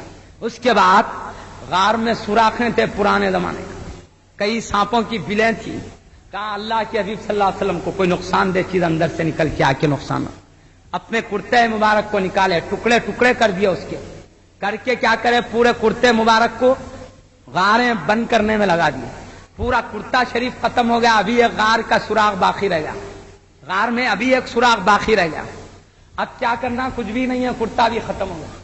اللہ کے حبیب صلی اللہ علیہ وسلم کو بلائے، کہا یا رسول اللہ آپ تشریف لائیے، اب اتنے انتظام کے بعد بلائے، کہا یا رسول اللہ سفر سے تھکے ہوئے آپ آرام کیجئے، سر انور کو اپنے دانوں پر رکھا، کہا یا رسول اللہ آرام کیجئے، آرام کرنے کے لیے عرض کیا، اس کے بعد آپ خود اپنا پیر بل پہ لگا کے بیٹھ گئے تاکہ اندر سے نقصان دہ چیز نکلے تو مجھے ڈسے، مصطفیٰ کو نقصان نہ پہنچے۔ ذرا دیکھیے عشق نبی، دیکھیے فداکارانہ جذبات، نبی کے ساتھ کیسا گہرا تعلق تھا۔ حضرت سیدنا صدیق اکبر رضی اللہ عنہ اپنے حبیب کے لیے قدموں میں جان نچھاور کرنے تیار۔ آخرکار ہوا ایسے ہی، ایک سانپ نکل کے آیا، دیکھا منہ بند ہے، ڈسا، آپ کو اتنی تکلیف ہوئی، کیا تکلیف برداشت سے باہر تھی، مگر اللہ کے حبیب صلی اللہ علیہ وسلم کے آرام کا خیال کر کے بھی زبان سے نہیں نکال رہے تھے، پھر ڈس مارا اور تکلیف ہوئی، اتنی تکلیف کے آپ تو اپنی آواز کو تو ضبط کر رہے تھے مگر آنسو ضبط سے باہر تھے، آنسو خود ٹپک پڑے، رخ انور پر گرے، چہرے مصطفیٰ پہ آنسو مبارک گرے، آپ حبیب پاک صلی اللہ علیہ وسلم نے آنکھ مبارک کھول کے کہا ابو بکر یہ کیا ہے؟ تو کہا یا رسول اللہ صلی اللہ علیہ وسلم یہ سانپ ڈس دیا ہے، تکلیف کی وجہ سے آنسو نکل پڑے۔ اللہ کے حبیب صلی اللہ علیہ وسلم نے اپنا لعاب دہنے مبارک درد کی جگہ لگایا تو اسی وقت درد ختم ہو گیا۔ حبیب صلی اللہ علیہ وسلم کی لعاب دہنے مبارک کی برکت۔ بہرحال یہاں جذبات دیکھیے، اور وہ جو ڈر رہے تھے کافروں کو دیکھا، غار کے قریب آ گئے، دیکھ کر جو ڈر رہے تھے یہ مت سمجھیے یہ ڈرنا ایمان کی کمزوری ہے، خوف کھانا ایمان کی کمزوری ہے، یہ ابو بکر صدیق رضی اللہ عنہ کمزور ایمان والے تھے اس لیے ڈر رہے تھے، یہ بات نہیں ہے۔ اپنی جان کے لیے ڈرنا ایمان کی کمزوری ہے، اور مصطفیٰ کی ذات کے لیے ڈرنا ایمان کی قوت کی علامت ہے۔ یہ اپنی جان سے نہیں ڈر رہے تھے، مصطفیٰ کی ذات کے لیے ڈر رہے تھے۔ کیوں؟ دشمن ابو بکر حضرت سیدنا ابو بکر صدیق رضی اللہ عنہ کے پکڑنے کے پیچھے نہیں نکلے تھے، حبیب پاک صلی اللہ علیہ وسلم کے پیچھے نکلے تھے۔ ڈر مصطفیٰ کی ذات کا تھا، اپنی ذات کا نہیں۔ اپنی ذات کے لیے ڈرنا یہ ایمان کی کمزوری ہے، مصطفیٰ کی ذات کے لیے ڈرنا ایمان کی قوت کی علامت ہے۔ معزز سامنے کرام، حبیب پاک کی وہ بے پناہ محبت ہے، نبی کے لیے ڈرنا اعلیٰ درجے کے نبی کی محبت کی علامت، ان کی چاہت کی علامت ہے، عشق کی علامت ہے۔ تو اس طرح اللہ تعالیٰ ان عظمت والے امیر المومنین حضرت سیدنا ابو بکر صدیق رضی اللہ تعالیٰ عنہ کے دل میں اپنا خوف، بے پناہ اپنی محبت کے ساتھ اپنے رسول کی بے پناہ محبت، ان کی عظمت، ان کا اکرام، ان کے قدموں پر جان نچھاور کرنے کے جذبات عطا فرمایا۔ وہ مصیبتوں کو آپ نے برداشت کیا ہے حبیب پاک کے لیے۔ کسی پہاڑ پہ مصیبتیں آتی تو پاش پاش ہو جاتا، مگر سیدنا ابو بکر صدیق رضی اللہ عنہ ہر مصیبت کو سنبھال لیا۔ انہوں نے چاہا جو مصیبت ہو مجھ پر آ سکتی ہے، میرے مصطفیٰ پہ نہیں آ سکتی۔ یہ جذبات تھے حضرت سیدنا ابو بکر صدیق رضی اللہ تعالیٰ عنہ کے۔ ایک مرتبہ، یہ تفسیر کبیر کی بات ہے، قرآن کی عربی پہلے زمانے کے بڑے بزرگ کی تفسیر ہے، بڑے عالم جلیل کی تفسیر ہے، اس کے 8-10 جلداں ہیں بڑے بڑے، یہ تفسیر کے پہلے زمانے کے بڑے درجے کے عالم لکھے ہیں، تفسیر کبیر نام ہے اس کا۔ امام فخر الدین رازی رحمت اللہ علیہ جیسے عظیم مفسر لکھے ہیں، وہ تفسیر میں ہے بسم اللہ کی تفسیر۔ ایک مرتبہ اللہ کے حبیب صلی اللہ علیہ وسلم نے حضرت سیدنا ابو بکر صدیق رضی اللہ عنہ کو ایک انگوٹھی دے کر کہے جاؤ اس پر لا الہ الا اللہ نقش کرا کے لاؤ، لا الہ الا اللہ نقش کرا کے لاؤ۔ نقاش کے پاس جا کے اللہ کے حبیب صلی اللہ علیہ وسلم کی انگوٹھی لے کر نقاش کے پاس گیا، جا کے نقاش کو بولتے ہیں اے نقاش، یہ اللہ کے حبیب صلی اللہ علیہ وسلم کی انگوٹھی ہے، اس میں لا الہ الا اللہ محمد الرسول اللہ لکھ دو بولتے ہیں۔ یہ بول کے آ جاتے ہیں۔ اس کے بعد میں جو وقت رہتا لانے کا اس وقت جاتے ہیں، جا کے انگوٹھی لے کے آتے، سینے سے لگا کے خوشی خوشی خدمت رسالت میں اس انگوٹھی کو پیش کر دیتے ہیں۔ جب اللہ کے حبیب صلی اللہ علیہ وسلم نے دیکھا انگوٹھی پہ لکھا ہوا ہے کیا؟ لا الہ الا اللہ، نیچے محمد الرسول اللہ، اس کے نیچے ابو بکر صدیق۔ یہ دیکھ کر اللہ کے حبیب صلی اللہ علیہ وسلم مسکراتے ہوئے پوچھتے ہیں اے ابو بکر ما ہذہ الزوائد یا ابا بکر، اے ابو بکر یہ زائد کیا چیزیں ہیں؟ میں نے تو لا الہ صرف الا اللہ تک لکھنے کا، تم نے اس کے نیچے محمد الرسول اللہ بھی لکھا، پھر اس کے نیچے اپنا بھی نام لکھا ہو، یہ زائد چیزیں کیا ہے؟ میں تو نہیں کہا تھا اتنا لکھانے کے لیے۔ جیسے ہی انہوں نہیں دیکھے جلدی کے مارے، جیسے ہی نام کو دیکھا نیچے ابو بکر صدیق لکھا ہوا ہے، شرمندگی سے سر نیچے جھکا لیا۔ میں نہیں کہا یہ کیوں لکھا ہے، نقاش پریشان تھے۔ اتنے میں سدرۃ المنتہا سے جبرائیل امین علیہ السلام تشریف لائے، خدمت رسالت میں حاضر ہوئے، حاضر ہو کر عرض کرتے ہیں یا رسول اللہ صلی اللہ علیہ وسلم، آپ نے ان کو کہا لا الہ الا اللہ لکھواؤ۔ یہ نقاش کے پاس گئے، جا کر سوچنے لگے کہ میں لا الہ الا اللہ لکھوں اور محمد الرسول اللہ ساتھ نہ ہو، یہ پسند نہیں کیے کہ اللہ کے نام سے اس کے رسول کا نام جدا رہے۔ یہ ابو بکر صدیق رضی اللہ عنہ کو گوارا نہیں ہوا کہ اللہ کے نام سے اس کے رسول کا نام جدا رہے، اس لیے انہوں نے نقاش کے پاس اپنی طرف سے لا الہ الا اللہ کے ساتھ محمد الرسول اللہ لکھوایا۔ ابو بکر صدیق انہوں نے نہیں لکھوایا، صرف انہوں نے تو محمد الرسول اللہ لکھوایا، لیکن مجھے اللہ نے حکم دیا اے طاہر سدرۃ المنتہا، اے سید الملائکہ، سید الملائکہ، اے جبریل امین، جاؤ نقاش کے پاس انسانی شکل بن کر جاؤ اور کہہ دو محمد الرسول اللہ کے نیچے ابو بکر صدیق لکھ دے، اس لیے کہ اے جبریل میرے حبیب کے رفیق کو یہ گوارا نہیں ہے کہ میرے حبیب کا نام میرے نام سے جدا رہے، مجھے بھی گوارا نہیں ہے کہ میرے حبیب کے نام سے اس کے رفیق کا نام جدا رہے۔ جاؤ تم نے لکھا تو اللہ کے حبیب کا نام اللہ سے جدا رکھنا نہیں چاہتے تھے امیر المومنین رضی اللہ عنہ، اللہ بھی نہیں چاہتا تھا کہ مصطفیٰ سے ان کے رفیق سیدنا ابو بکر صدیق رضی اللہ عنہ کا نام جدا رہے۔ ارے نام تو نام جدا رہے، اللہ کو یہ بھی پسند نہیں ہے کہ ابو بکر صدیق رضی اللہ عنہ کی ذات مصطفیٰ کی ذات سے جدا رہے۔ جب تک دنیا کی زندگی میں تھے تب بھی ساتھ اللہ نے رکھا، جلوتوں میں ساتھ رکھا، خلوتوں میں ساتھ رکھا، سفر میں ساتھ رکھا، حضر میں ساتھ رکھا، ہر جگہ ساتھ رکھا۔ آج گنبد خضرا میں جہاں مصطفیٰ ہیں وہیں ان کے رفیق ابو بکر صدیق رضی اللہ عنہ کو بھی ساتھ رکھا۔ اللہ نے وہ ساتھ دے دیا، نام تو نام ہے، نام کو تو ساتھ رکھنا، ذات کو بھی مصطفیٰ کے قدموں میں رکھا۔ اور خاص بات کیا ہے، جب حضرت سیدنا ابو بکر صدیق رضی اللہ عنہ دنیا سے پردہ کیے، نصیحت کرتے ہوئے پردہ کرتے ہیں، میرے جنازے شریف کو گنبد خضرا کے دروازے پہ لے جا کے رکھنا اور کہنا آپ کے ایک قادی صحابی آپ کی دربار میں آنے کی اجازت چاہتے ہیں، اگر اجازت ملی تو مجھے وہاں رکھنا، اجازت نہ ملی تو مجھے کسی بھی قبرستان میں رکھ دینا۔ تو آپ کی نصیحت کے مطابق گنبد خضرا کے دروازے کے قریب لے جا کر آپ کے مبارک جسم انور کو رکھا گیا۔ اس کے بعد وہی ان کا معروضہ جو پیارے حبیب کی خدمت میں پیش کرنے کے تھا کیا گیا، تو گنبد خضرا کا دروازہ خود بخود کھل گیا، تب آپ کو قدموں میں رکھا گیا۔ اللہ کے حبیب کی وہ نظر پاک ہے. خصوصی عنایات. اور محمد الرسول اللہ صلی اللہ علیہ وسلم ارشاد فرماتے ہیں, کیا فرمایا آپ نے؟ ہمیشہ میری قبر کی زیارت کے لیے 70,000 فرشتے آسمان سے اترا کریں گے. ہر دن 70,000 فرشتے میری قبر کی زیارت اور طواف کرتے رہیں گے.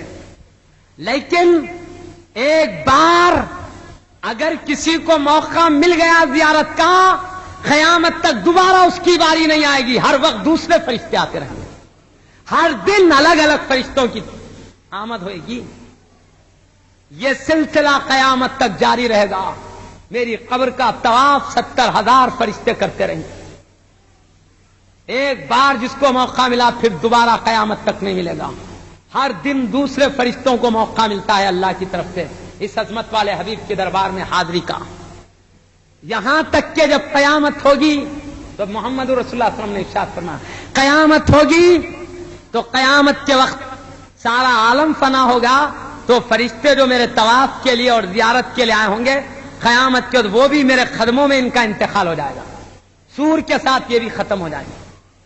اور جب دوبارہ اللہ پوری قیامت تک کے انسانوں کو حساب کتاب کے لیے اٹھائے گا, تاکہ اچھوں کو جنت میں ڈالے, بروں کو دوزخ میں ڈالے, سب کو اٹھائے گا. اس وقت میں اپنے گنبد خضرا سے اٹھوں گا تو فرماتے ہیں ایک طرف حضرت عیسیٰ روح اللہ علیہ السلام ہوں گے, کیونکہ پیارے نبی صلی اللہ علیہ وسلم فرمایا میری گنبد خضرا میں قیامت کے قریب حضرت عیسیٰ علیہ السلام تشریف لائیں گے, ان کا جسم انور بھی میرے پاس ہی ہوگا. فرمایا جب قیامت کا دن ہوگا, ایک طرف حضرت عیسیٰ روح اللہ علیہ السلام ہوں گے, ایک طرف ابو بکر صدیق و عمر فاروق اعظم رضی اللہ عنہما ہوں گے, اور بیچ میں میں ہوں گا.